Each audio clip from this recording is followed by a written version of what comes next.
Hey guys, welcome to my tutorial. This is a tutorial for BMV 2423, which is an architectural computing subject at the University of New South Wales. In this tutorial I'm going to give some hints and some advice on how to make your Sandbox2 environments a little bit more realistic by adding sharks. I think they're pretty cool. They just add a nice effect to your environments, a realistic effect to your environments. And yeah, they're pretty cool.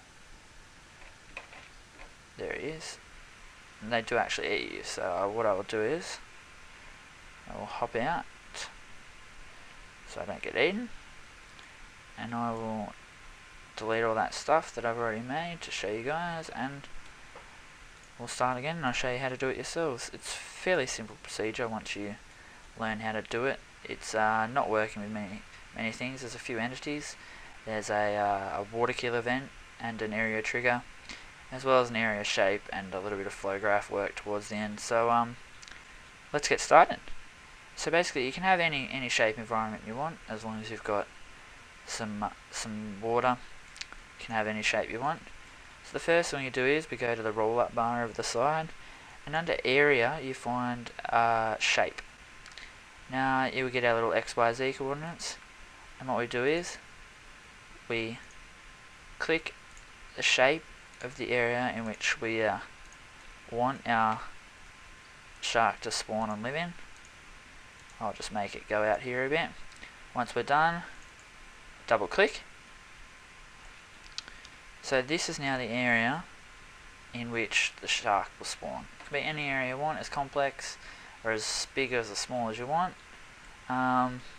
It's really up to you.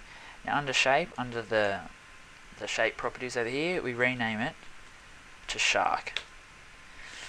Once we've renamed it to shark, we come down to the shape parameters, and under height we just change it to say 20. I'll make it 30. So what we want to see this purple and pink flashing line over here. Basically what that tells us is once we pass that into that box that it's now created, that 3D shape essentially it's created, that's when the shark will spawn, once we enter that shape. So we want to see those pink lines. The next thing we want to add is a water kill event.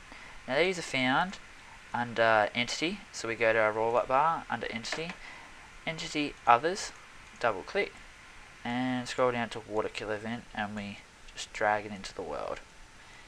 We can place it anywhere we want in the world. Honestly, it doesn't matter.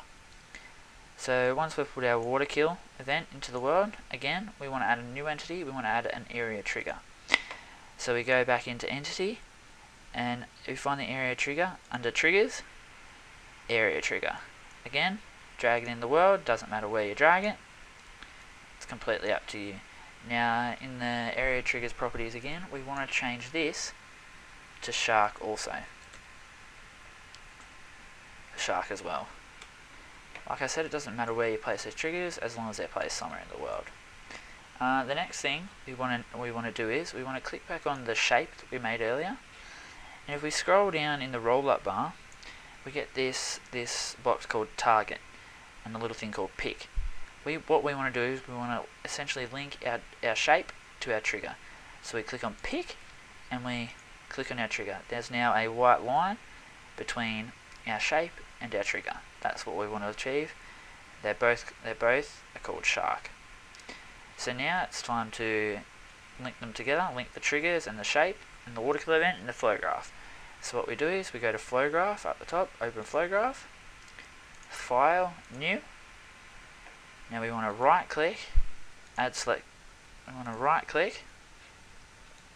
We want to go back into our world and click on our trigger, which is now linked to the area shape. We want to go right click, add selected entity.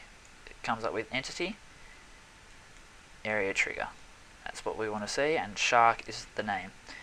Now if we just move this down the screen and we go back to our water kill event, if we highlight that and go back into our flow graph without closing it, we don't want to close the flow graph. If we right click again, add select entity, the water kill entity now comes into the flow graph.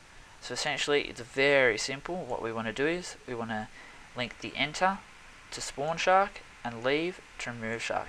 So what we've basically told the flow graph is that when we enter the entity, the trigger, it will spawn a shark. When we leave the area trigger, it will remove a shark. So that's basically what we've achieved. So we can now close that. Now we have one final thing before we can jump into our world and test if our sharks are working. We need to go up to AI, up the top in the menu bar.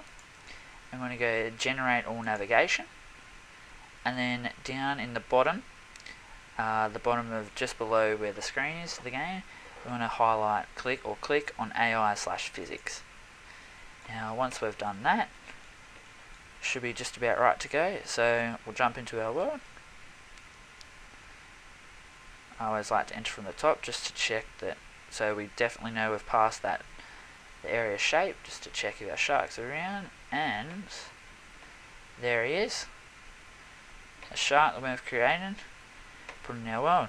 So we'll get out of the water so it doesn't eat us. And there you go. As you can see, he's moving around. He moves around in any direction. He generally tends to follow the player, but as you walk around, so I think it's pretty cool. So basically it's fairly simple. Just add a shape, add an area trigger, add a water kill event. We link the area trigger to the shape that we've created, and we just link them up in the flow graph. So it's fairly simple. Go ahead, try it when you get home. It's a cool way to make your environments a lot more realistic and a lot more cool and interesting. There you go. Hope you enjoyed. See you later.